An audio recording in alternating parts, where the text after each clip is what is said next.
Hey everyone, ever wished learning music was more like playing fun games and singing silly songs? Well, buckle up because today we're diving into the Kodaly Method, a super cool way to learn music that's all about having fun.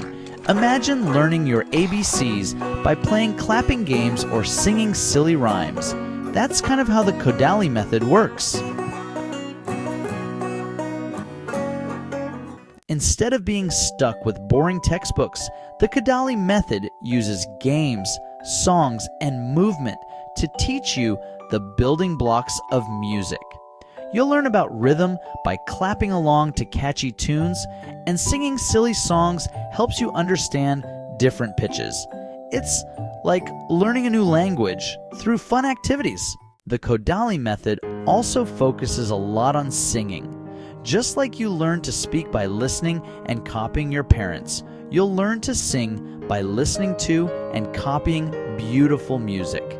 It might start with simple songs, but before you know it, you'll be singing all sorts of cool melodies. As you progress, you'll learn how to play instruments too. But instead of diving straight into complicated notes, you'll use what you learn from singing and games to understand how music works on instruments. It helps you understand the rhythm, the pitches, and how all the parts fit together to create a beautiful song. So next time you hear music, you won't just hear sounds, you'll understand the magic behind it.